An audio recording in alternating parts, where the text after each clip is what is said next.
ఆత్మానంద స్వరూపులైన ముక్తిపథం channel ప్రేక్షకులకు నమస్కారం. ఈరోజు చర్చించుకోబోయేటువంటి అంశం యోగము మరియు జ్ఞానము. ఈ రెండు కలిపితేనే ముక్తి అనేది సాధ్యపడుతుంది.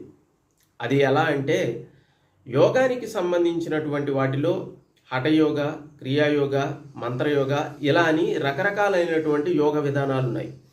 ఈ యోగ విధానాల్లో మనం సాధన చేసేటప్పుడు ప్రత్యేకించి అంతర్ముఖం అవ్వటం అనేది జరుగుతుంది, లేదా సమాధి స్థితి పొందటం అనేది జరుగుతుంది. ఈ సమాధి స్థితి పొంది మంచి ఉన్నతమైనటువంటి స్థితిలో మనస్సు వెళ్ళిన తర్వాత కూడా మనం సాధన నుంచి మళ్ళీ బయటికి రాగానే బయట ఉన్నటువంటి కామము, క్రోధము, లోభము, మోహము, మదము, మాత్సర్యము అని చెప్పేసి అరిషడ్వర్గాలు ఏవని చెప్తున్నామో అవి అన్నీ కూడా మళ్ళీ చుట్టుముట్టి మనని మళ్ళీ పతన స్థాయికి తీసుకురావడం జరుగుతుంది. మరి శాశ్వతమైనటువంటి స్థితి ఎప్పుడు కలుగుతుంది అనేటువంటి ప్రశ్న అనేది మనకి ఉద్భవించక మానదు. ఇప్పుడు సాధన అనేది ఒకటి ఉంది అంటే ఆ సాధనని ఇక జీవితకాలం చేస్తూనే వెళ్తామా, మళ్ళీ జన్మెత్తితే మళ్ళీ చేస్తూనే వెళతామా, ఇక సాధనకి అంతం అనేది లేదా అనేది ఒక ప్రశ్న. సాధన అనేది మనం గమ్యం చేరుకోవటానికి ఏర్పరుచుకున్నటువంటి ఒక సాధనం మాత్రమే. మనం గమ్యాన్ని చేరిపోయిన తర్వాత మనకి ఎటువంటి సాధన అవసరం ఉండదు. కానీ ఇది అత్యంత ఉత్కృష్టమైనటువంటి జ్ఞాన స్థితిని పొందినటువంటి యోగులకే ఈ సాధనను ఆపివేయడం అనేది జరుగుతుంది. వారి జీవితంలో కనుక ఇంకా సాధనకి సంబంధించినటువంటి కర్మకు సంబంధించినటువంటి విశేషం ఏమైనా మిగిలి ఉంటే వాళ్ళు ఆ శరీరానికి సంబంధించి చేయవలసినటువంటి ఆ సాధన అనేది దానంతటా అది జరుగుతుంటుంది. వీళ్ళు ప్రత్యేకించి ఖచ్చితంగా చెయ్యాలి అనేటువంటి నియమం మాత్రం వీరికి ఉండదు. అయితే సాధన లేకుండా జ్ఞానం పొందలేమా అనేటువంటి ప్రశ్న అనేది ఉద్భవిస్తుంది. నిజానికి సాధన చేసేటువంటి సమయంలో జరిగేటువంటి విషయం ఏమిటి అంటే సాధనకి మనం కూర్చున్నప్పుడు ప్రాణాయామం కానీ ముద్రలు కానీ ఏవైనా చేసి మంత్రం కానీ జపిస్తూ చేసినప్పుడు ఒకానొక స్థితిలో మనకు మనస్సు ఆలోచనారహితమైనటువంటి స్థితికి వెళ్ళటం, శరీరం కూడా లేనటువంటి స్థితికి వెళ్ళటం అనేది జరుగుతుంది. ఈ స్థితిలో అసలు ఎటువంటి కల్మషాలు లేనటువంటి శుద్ధమైనటువంటి స్థితి ఇది. కానీ ఈ స్థితి మళ్ళీ మనం దిగిరాగానే మళ్ళీ ఈ స్థితి అనేది వెళ్ళిపోతుంది, మళ్ళీ లౌకికమైన వ్యవహారాల్లో పడగానే వెళ్ళిపోతుంది. అయితే దీనికి కారణం ఏంటి అంటే ఈ ప్రక్రియ ఏదైతే సాధనా ప్రక్రియ అనేది జరుగుతుందో ఈ సాధనలో లోపల ఉన్నటువంటి కర్మకు సంబంధించినటువంటి సంస్కారాలన్నీ తొలగటం జరుగుతుంది. అది కూడా జరిగేది టెంపరీగా జరుగుతుంది, పర్మనెంట్గా జరగదు. ఈ టెంపరీగా జరిగినప్పుడే చాలామంది కోరుకునేటువంటి విషయం ఎలా ఉంటుంది అంటే జీవితంలో మనం ఏయో కోరికలు సాధించుకోవాలి, లేకపోతే ఆరోగ్యం చక్కపడాలి, లేకపోతే పెళ్ళిళ్ళు జరగాలి, ఇంకొకటి జాబ్ రావాలి, ఇంకొకటి అనేటువంటి కోరికలు కోరుకుంటారు. అదేమీ తప్పు కాదు. కానీ ఇలాగా మీరు ఇలాంటి కోరికలు నెరవేర్చుకోవటానికి చేసినప్పుడు ఇది శాశ్వతమైనటువంటి ముక్తిని కానీ శాశ్వతమైనటువంటి ఆనందాన్ని, శాంతిని కానీ ఇవ్వలేదు. ఎందుకంటే మీరు ఒకటి కావాలి అని కోరుకున్నారు. అది కోరుకున్నప్పుడు ఆ కోరిక నెరవేరగానే దానికి సంబంధించి ఇంకో కోరిక అనేది ఖచ్చితంగా రెడీగా ఉంటుంది. ఇలాగ కోరికల్ని నెరవేర్చుకుంటూ వెళుతూ ఉంటే ఇంకా దీనికి అంతం అనేది ఉండదు. ఆ అంతం అనేది లేక ఇన్ని జన్మలు ఎత్తుకుంటూ వస్తున్నాం. ఇక ముందు కూడా జన్మలు ఎత్తే కారణం ఏమిటి అంటే ఆ కోరికలు అనేవి నెరవేరకపోవటం అనేదే కారణం.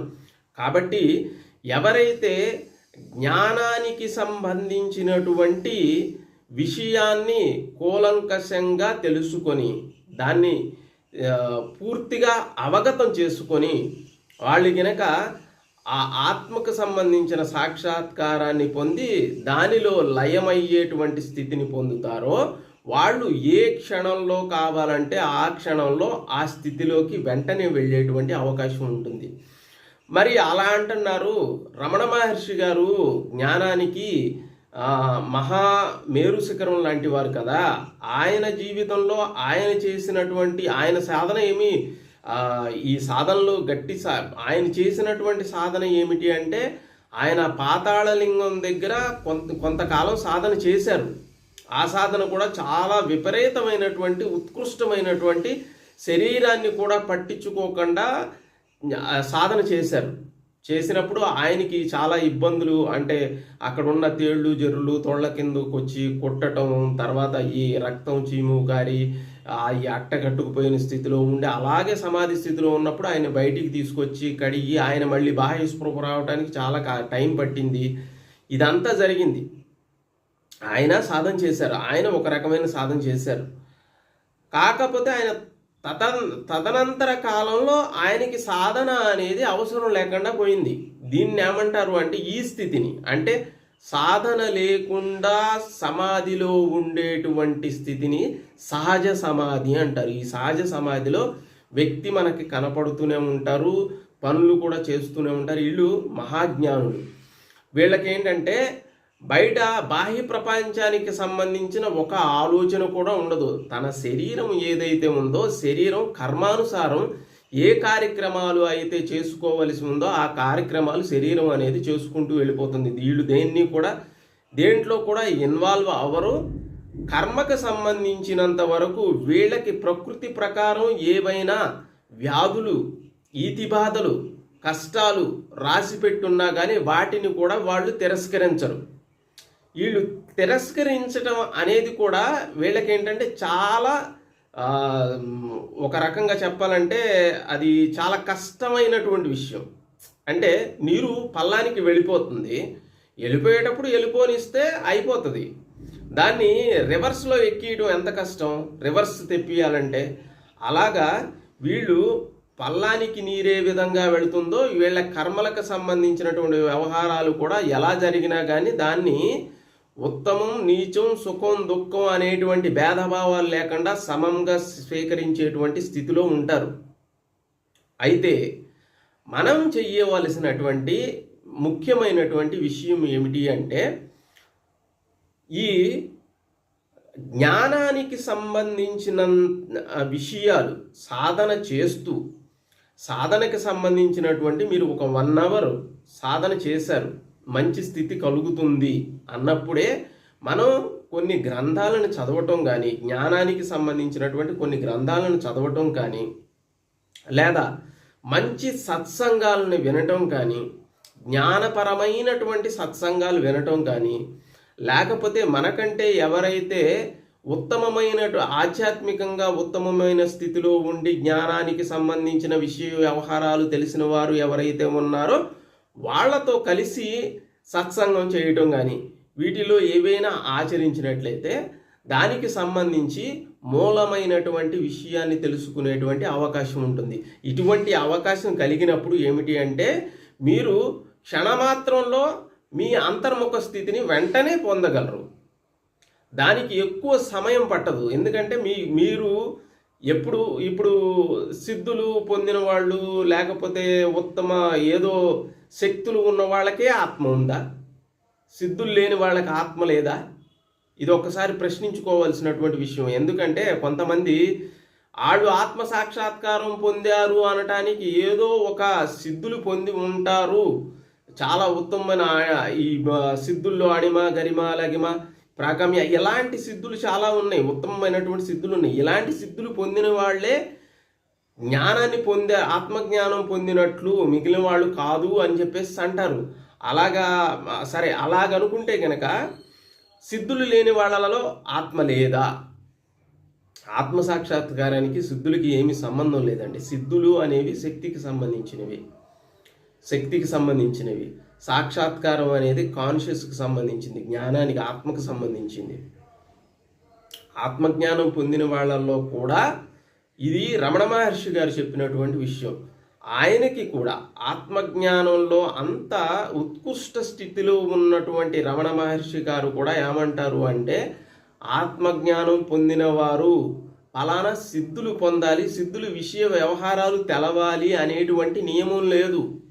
ఎందుకంటే వాళ్ళ పూర్వజన్మల్లో కానీ ఈ జన్మల్లో కానీ కొన్ని రకాలైనటువంటి సాధనలు చేయటం వల్ల చక్రాస్ అనేవి యాక్టివేట్ అయ్యి వాటికి సంబంధించిన సిద్ధులు వస్తే రావచ్చు. అలాగని జ్ఞానాన్ని సిద్ధులతో ఎప్పుడు కూడా బేరీజ్ వేయలేము. ఓకేనండి. కాబట్టి ఈ మనం చేయాల్సినటువంటి విషయం ఏమిటి అంటే సాధన అనేది ఏదైతే ఉందో దాన్ని సక్రమంగా చేసుకున్న తర్వాత ఖచ్చితంగా ఒక హాఫ్ అన్ అవర్ అయినా కానీ ఒక హాఫ్ అన్ అవర్ 15 మినిట్స్ అయినా కానీ నేను ఎవరు అనేటువంటి సెల్ఫ్ ఎంక్వైరీ, నేను ఎవరు అనే దాని గురించి యోచించండి. మీలో మీరు అంతర్ముఖమై శోధించండి. లోపల ఎవరు ఉంది, అసలు అంతర్ముఖం అవ్వటం అంటే ఏమిటి, అంతర్ముఖం అయిన తర్వాత ఏమి ఉంది, దాంట్లో అక్కడ ఏమి ఉంది, ఇవన్నీ తెలుసుకునేది ఎవరు.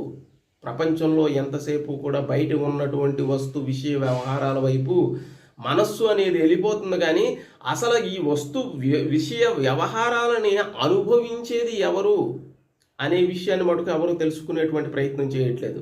ఇది మూలమైనటువంటి ఇబ్బంది.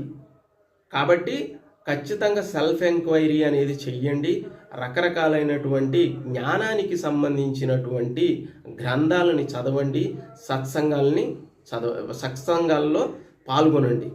మన దాంట్లో కూడా ఖచ్చితంగా లైవ్ స్ట్రీమ్ అనేది మేబీ ఈ వారం అయితే ఈ వారం, లేకపోతే నెక్స్ట్ వారం కానీ ఖచ్చితంగా లైవ్ స్ట్రీమ్ ఆదివారం 6 o'clock పెడదామని అనుకుంటున్నాం.